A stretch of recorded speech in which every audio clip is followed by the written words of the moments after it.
महारानी एलिजाबेथ द्वितीय अपने पति प्रिंस फिलिप को साथ लेकर 3 बार भारत का दौरा कर चुकी थी। साल 1961 में पहली बार, दूसरी बार 1983 में और तीसरी दफे 1997 में, और भारत के शाही मेहमान के तौर पर वो यहां नजर आई। तीनों शाही दौरों के दौरान महारानी का भारत में गर्मजोशी के साथ स्वागत हुआ।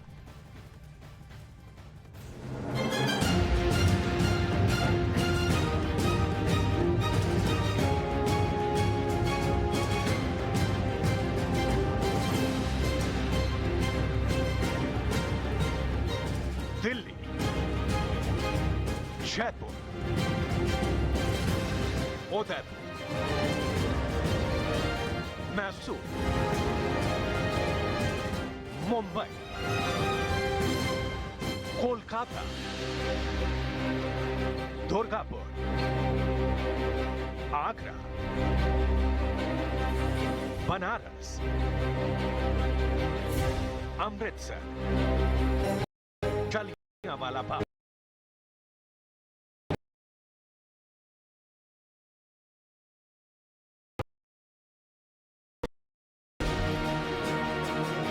पूरब से लेकर पश्चिम तक, उत्तर से लेकर दक्षिण तक भारत की तस्वीर महारानी एलिजाबेथ द्वितीय के ज़हन में अमिट छाप बनकर चस्पा रही।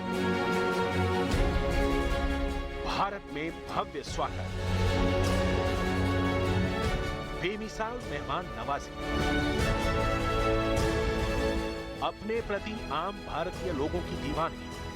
भारत दौरे पर यह तस्वीर सुखद यादों की तरह महारानी के दिलो दिमाग में रची बसी रही।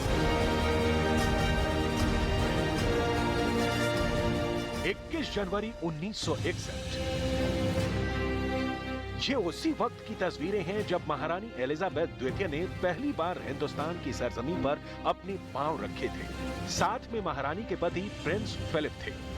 ये वो वक्त था जब भारत को ब्रिटेन से आजाद हुए 15 साल पूरे होने को थे। दिल्ली के हवाई अड्डे पर तत्कालीन राष्ट्रपति राजेंद्र प्रसाद, उपराष्ट्रपति सर्वपल्ली राधाकृष्णन और प्रधानमंत्री जवाहरलाल नेहरू ने शाही जोड़े की अगवानी की थी।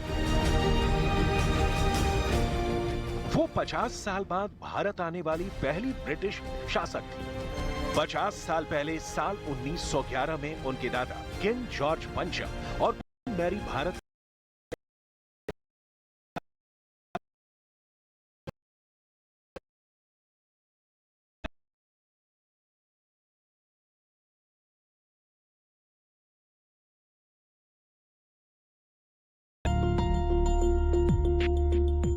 कहा जाता है कि जनवरी 1961 में जब महारानी एलिजाबेथ द्वितीय ने पहली बार भारत का दौरा किया था, तो उस वक्त दिल्ली के हवाई अड्डे से लेकर भारत के राष्ट्रपति भवन तक के रास्ते में करीब 10 लाख लोग उन्हें देखने के लिए उमड़ पड़े थे। महारानी के भारत दौरे की ये तस्वीरें गवाह हैं। वो भारत के जिस भी इलाके में गई, उनको देखने के लिए लोगों का हुजूम जुट जाता था। महारानी एलिजाबेथ तब आज के कर्तव्य पथ पर गणतंत्र दिवस परेड में मुख्य अतिथि के तौर पर हिस्सा लिया। तब के प्रधानमंत्री जवाहरलाल नेहरू ने दिल्ली के रामलीला मैदान में एलिजाबेथ के स्वागत के लिए एक भव्य कार्यक्रम का आयोजन किया था। मैदान में जुटी भीड़ देखकर वो हैरान रह गई। ये देखकर काफी चकित रह गई थी कि उन्हें देखने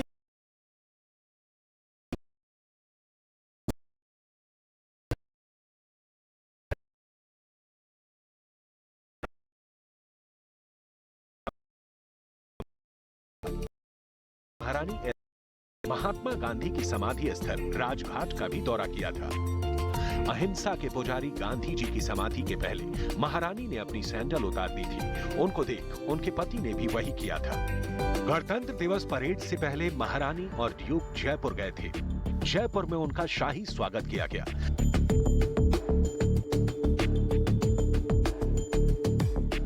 जयपुर के महाराजा सवाई मान सिंह द्वितीय के साथ महारानी ने महल के प्रांगण में हाथी की सवारी की।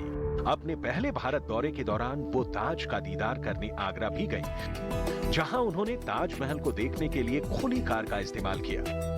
प्रेम की निशानी ताज को देख महारानी की जुबान से भी बरबस निकल गया था, वाह ताज। इस शाही जोड़े ने उदयपुर का भी दौरा किया था। वहां भी महारानी का स्वागत भव्य तरीके से किया गया था। महारानी एलिजाबेथ द्वितीय ने दुर्गापुर स्टील प्लांट का भी दौरा किया, जिसे कुछ साल पहले ही ब्रिटेन की मदद से बनाया गया था। वहां पहुंचकर महारानी ने स्टील प्लांट के मजदूरों से मुलाकात की थी। दुर्गापुर के बाद वो कोलकाता पहुंची, जहां के चप्पे चप्पे पर ब्रिटिश शासन की निशानियां मौजूद थीं। कोलकाता में शाही जोड़े ने लॉर्ड कर्जन के बनवाए हुए विक्टोरिया मेमोरियल का दौरा किया था। कलकत्ता के बाद महारानी दक्षिणी भारत की यात्रा पर बेंगलुरु पहुंची, जहां मैसूर के महाराजा और बेंगलोर के मेयर ने रानी और ड्यूक का स्वागत किया। बेंगलोर में बाइबल सोसाइटी ऑफ इंडिया का हेड ऑफिस है। उस साल ये अपनी 100वीं वर्षगांठ मना रहा था। इस यात्रा के दौरान बाइबल सोसाइटी ऑफ इंडिया ने महारानी को हिंदी में लिखा बाइबल भेंट किया। इसके बाद महारानी प्रिंस फिलिप के साथ उस मुंबई पहुंची, जो गुजरे वक्त में उनके पूर्वज चार्ल्स द्वितीय को पुर्तगाल की कैथरीन डी ब्रिगांजा से हुई शादी के दौरान दहेज में मिला था। करीब 1 महीने के उस दौर के आखिरी चरण में महारानी भोले की नगरी बनारस पहुंची। बनारस में काशी नरेश ने महारानी का भव्य स्वागत किया। शहनाई सुर लहरियों की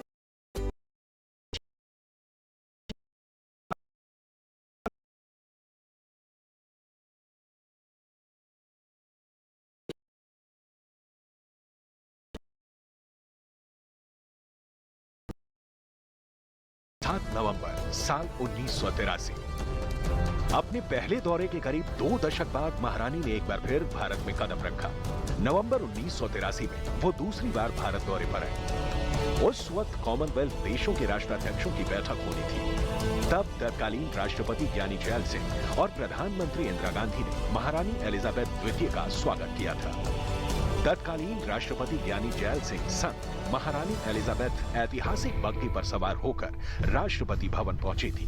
15 नवंबर 1983 को राष्ट्रपति भवन में मदर टेरेसा संग उनकी मुलाकात हुई थी। 13 अक्टूबर साल 1997 ये दौरा महारानी एलिजाबेथ द्वितीय का आखिरी भारत दौरा साबित हुआ। तब भारत अपनी आजादी के 50 साल पूरे होने का जश्न मना रहा था। अपनी आखिरी यात्रा के दौरान महारानी अमृतसर पहुंची। वहां सिखों के पवित्र स्थल स्वर्ण मंदिर गईं। स्वर्ण मंदिर में जाने से पहले महारानी ने अपने जूते उतार दिए, लेकिन उन्हें मोजे पहनकर मंदिर में दाखिल होने की खास इजाजत मिली थी। इस दौरान महारानी और उनके पति ने अमृतसर के जलियांवाला बाग का दौरा किया, जहां 1919 में नरसंहार हुआ था। 1919 में इस जगह पर एक सार्वजनिक सभा में शिरकत करने आए लोगों पर गोलियां चलाई गई थी। यहाँ सैकड़ों लोगों की मौत हो गई थी। जलियांवाला बाग का दौरा करने से एक रात पहले महारानी ने एक सभा में दिल्ली में कहा था, ये कोई छिपे छिपाई बात नहीं है कि इतिहास में जलियांवाला बाग जैसी घटनाएं हुई हैं। जहां मैं कल जाने वाली हूँ, ये परेशान करने वाला उदाहरण था। हम भले ही कितना चाह लें, लेकिन इतिहास को फिर से नहीं लिखा जा सकता। इतिहास में दुख के पल हैं और खुशियों के भी पल हैं। हमें दुखों से सीखने और खुशियों के पल बनाने की जरूरत है। महारानी अब इस दुनिया में नहीं है, लेकिन जब भी उनके भारत दौरे का जिक्र छिड़ेगा, ये तस्वीरें सुनहरी यादें बनकर महारानी के भारत दौरे की याद दिलाती रहेंगी।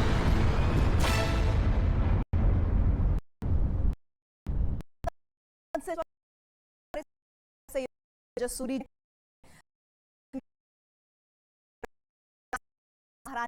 विदाई ये जा रहा है, नए पुराने रीति रिवाजों के हिसाब से उन्हें ये अंतिम विदाई दी जा रही है। ऐसे में आप जो तस्वीरें देख रहे हैं वो क्या बता रही हैं? जी वही बता रहे हैं, क्योंकि अभी बहुत ही शोक समय है सारे देश के लिए। कुछ ही देर पहले रानी को यहाँ पीछे वेस्टमिंस्टर हॉल से यहाँ वेस्टमिंस्टर एबी ले जाया गया, और जैसा हम जानते हैं 4 दिन उन्हें यहाँ रखा गया था वेस्टमिंस्टर हॉल में। इतनी लंबी कतार लगी कि एक आखिरी उनका दर्शन हो जाए, तो दिन रात लोग कतार में लगे रहे, बड़ी श्रद्धा से और बड़ी शांति से, और उनका दर्शन किया। और अब जो है उन्हें एक यहाँ रॉयल नेवी के गन कैरेज में रखकर वेस्टमिंस्टर एबी ले जाया गया। वहाँ सर्विस चालू है। बहुत ही एक मूविंग सेरेमनी जो है वो चालू है इस वक्त, और ये दुनिया के तमाम देश के नेता आए हुए हैं यहाँ पे, और केवल नेता ही नहीं, और करीब 2000 लोग उपस्थित हैं पीछे वेस्टमिंस्टर एबी में, जिनमें सब के सब वीआईपी नहीं है। कुछ जो चैरिटी में कुछ जो भला काम करते थे जो क्वीन को मानते थे और जिन्हें रानी मानती थी, वो सब वहाँ मौजूद है इस शोक समय, इस शोक अवसर पर साथ। जी संजय, इसके अलावा ये जानकारी भी है, आगे के कार्यक्रम के बारे में बताइएगा कि जब अब उन्हें अंतिम विदाई के लिए ले जाया जाएगा तो हर मिनट पर उन्हें तोपों से सलामी दी जाएगी, तो आगे का कार्यक्रम किस तरह से रहने वाला है और कैसे ये कार्यक्रम संपन्न होगा? देखिए, अब ये जो सर्विस है लगभग 4:30 बजे भारत के समय अनुसार तक चलेगी और अंतिम में एक नेशनल एंथम होगा और सारे देश में 2 मिनट का मौन रखा जाएगा और साथ में उसकी एक लेमेंट बजाई जाएगी, जो एक विशेष रीति है जो रानी को स्वयं बहुत पसंद थी।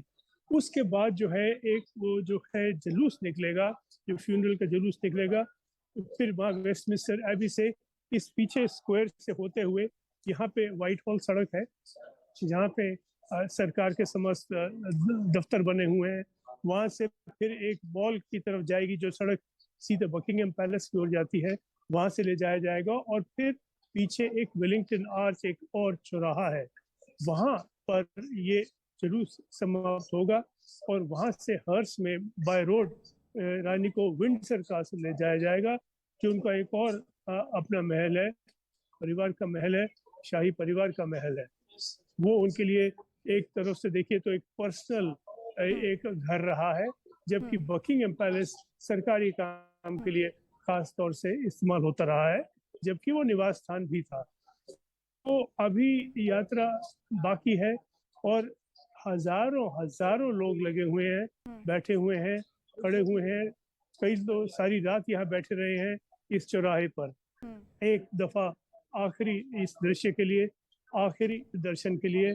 कुछ ही देर में ये प्रोसेशन यहाँ से निकलेगा और लोग अंतिम विदाई रानी से ले लेंगे। संजय, आप मेरे साथ बने रहिएगा और ये तस्वीरें भी हम तक पहुंचाते रहिएगा, लेकिन जो इस वक्त तस्वीरें आप देख रहे हैं वो एक ऐसी शख्सियत की है जो सिर्फ ब्रिटेन में नहीं बल्कि पूरी दुनिया में ख्याति प्राप्त रखती हैं। वो इसलिए क्योंकि ऐसी शख्सियत जिन्होंने अपने सामने कई जनरेशन्स को न सिर्फ बदलते हुए देखा है, दौर को बदलते हुए देखा है, कई इमारतों की नींव पड़ते और उसे इतिहास में दर्ज होते हुए देखा है।